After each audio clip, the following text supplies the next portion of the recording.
În 2017, România au cheltuit în medie 7,67 de milioane de euro în fiecare zi din an pentru cumpărături prin internet. Cifra este cu 40% mai mare față de 2016 și se referă exclusiv la produsele fizice, tangibile și nu la serviciile care pot fi plătite online. Dacă le-am adăugat și pe acestea, atunci valoarea totală a pieței ar crește considerabil. E-commerce-ul românesc a avut una din cele mai mari creșteri din Uniunea Europeană, peste 40% într-un singur an, de la 1,82 miliarde de euro în 2016 la 2,8 miliarde de euro în 2017. Creșterea ne arată apetitul tot mai mare al românilor pentru cumpărăturile online, dar mai ales potențialul de creștere accelerat al pieței românești de e-commerce. Ca în fiecare an am stat de vorbă cu jucătorii importanți din domeniu pentru a vă aduce cele mai noi cifre, statistici, tendințe, comportamente de consum, toate în așa fel încât să reflecte cât mai acurat realitatea industriei. Sunt Andrei Radu și vă prezint sinteza pieței de e-commerce din România pentru anul 2017.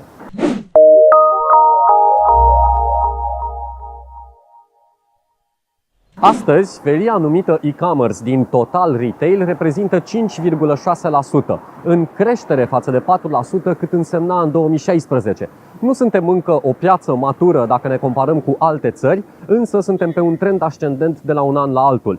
Care este bilanțul pieței de e-commerce la finalul anului 2017, ne spune Iulian Stanciu, CEO EMAG. Anul ăsta estimăm vânzări e-commerce undeva la 2,8 miliarde de euro în total, toate magazinele online din România, în creștere cu aproximativ 40% față de anul trecut. Deci o creștere foarte frumoasă, probabil una dintre cele mai mari din Uniunea Europeană.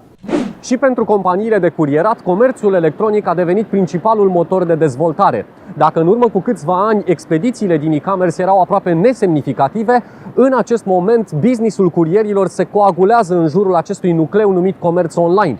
Felix Pătrășcanu, unul din fondatorii Fan Curier, ne explică de ce e-commerce a devenit un segment atât de important pentru companiile de curierat. Hai să ne aducem aminte că acum 4-5 ani spuneam de 3, 4, 5% maxim. În momentul de față reprezintă 40% e-commerce. Deci un segment extraordinar de important. Cine sunt cei responsabili datorită cărora comerțul online a devenit extraordinar de important? Mai exact, care sunt principalele categorii de produse care se vând cel mai bine online? Vedem în cele ce urmează. În industria de online, ca top categorii, ca top jucători, sunt retail-ul, ITNC-ul, foarte bine a crescut home and deco, fashion-ul, bineînțeles, și în rest, jucăriile, produsele pentru copii au avansat destul de frumos anul acesta față de anul trecut. Evident, ITNC-ul conduce detașat, este urmat îndeaproape de fashion și beauty. Și poate verticala care nu spunea multe lucruri acum câțiva ani, Home and Deco, este verticala pe care eu aș pune toți banii, pe care aș paria. Evident, din spate mai vin și produsele pentru copii și cărțile. O veste încurajatoare pentru noi, am început să citim. Să vedem și care sunt verticalele cu potențial mare de creștere în viitorul apropiat. Cred că cel mai mare potențial îl are categoria de fashion și va deveni categoria numărul 1 overall, deci nu doar din punct de vedere creștere, ci din punct de vedere share în total categorii. Și de asemenea, produsele pentru casă au un potențial foarte, foarte mare. Decorațiuni, saltele, mobilă, și până la produse de bucătărie, întreținere și așa mai departe. Electro ITNC, Fashion and Beauty, Home and Deco, articolele pentru copii și cărțile sunt principalele categorii care s-au vândut cel mai bine prin internet în 2017. Cât au cheltuit românii pe aceste categorii, ne spune tot Iulian Stanciu, CEO EMAG. Valoarea medie a unei comenzi este și mai mare, se duce la cam 25% peste anul trecut. Ce înseamnă valoare medie? Pentru noi variază în timpul anului în funcție de mixul de produse, valoarea medie a comenzii între 400 și 500 de lei, dar depinde foarte mult, așa cum ziceam, de mixul de produse. În fashion este undeva 250-300, dacă ne uităm, nu știu, la cărți este 80-100 de lei, Dacă ne uităm la electronice și IT și electrocasnice, se duce spre 1000 de lei. Să vedem și cum a evoluat valoarea media a tranzacției prin card în 2017 comparativ cu 2016. Ne spune Silvia Ionescu, e-commerce business development manager la Banca Transilvania. Deci, valoarea medie a tranzacției anul acesta a ajuns undeva la 170 de RON, față de anul trecut când era undeva la 160. Deci diferența nu este foarte mare, în schimb s-a diferențiat destul de mult Black Friday-ul. Avem tranzacții medii de 200 plus de RON, iar pe cardurile de rate fără dobândă chiar se duce undeva la 1000 de RON. Strâns legat de Black Friday, companiile de curierat văd în acest eveniment un adevărat test care îi va pregăti mai bine pentru anul următor. Punctul de maxim al livrărilor de Black Friday din anul curent va reprezenta normalitate pentru perioada septembrie-octombrie a anului următor. Iar de Black Friday 2017, livrările au crescut cu 35% față de o zi obișnuită din an. În mod obișnuit, un număr de 160.000 care a crescut în Black Friday la 240.000 de expediții. Expedițiile astea le vom regăsi într-o zi normală în luna septembrie-octombrie anului viitor. Cam așa ni s-a întâmplat. De fapt, ăsta este și câștigul Black Friday. În momentul de față, că să spunem că luna decembrie nu se aduce foarte mulți bani pentru că ai foarte multe cheltuieli, oameni puși în genunchi, e o situație de criză, dar vei vedea o creștere începând cu septembrie anul viitor în care expedițiile zilnice se vor stabiliza la cifra de 240-250.000 de expediții pe zi. Cât au cheltuit românii în perioada de Black Friday în 2017, vedem în cele ce urmează. Black Friday din 2017 a fost cel mai mare Black Friday de până acum din comerțul online din România.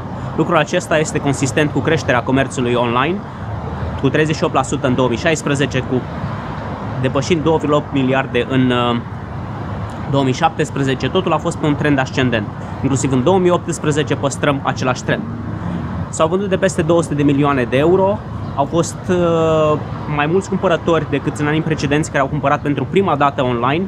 Deci este un driver pentru comerțul online din România și e o efervescență care crește de la an la an, lucru care este îmbucurător.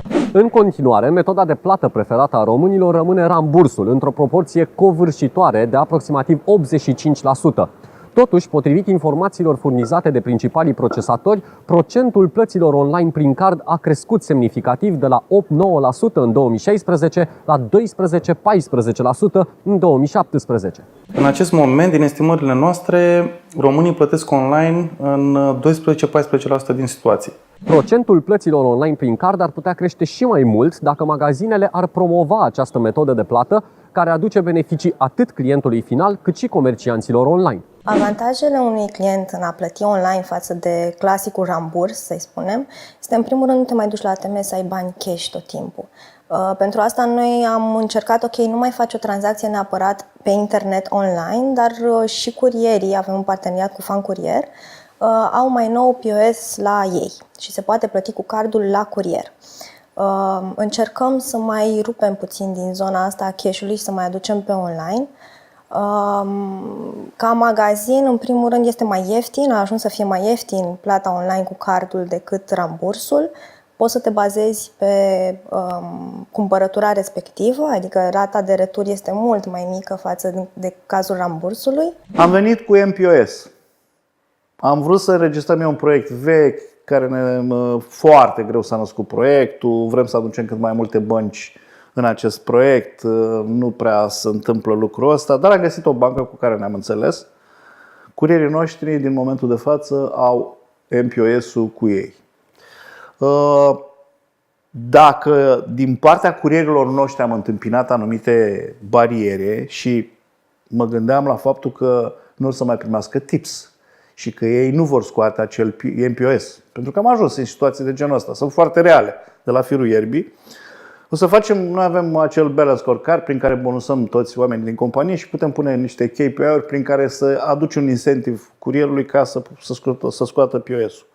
În momentul de față, trecând peste aceste impedimente pe care noi le putem pune la punct foarte repede, totul mingea e la magazinele online care trebuie să spună clientului că pot plăti și cu cardul la livrare.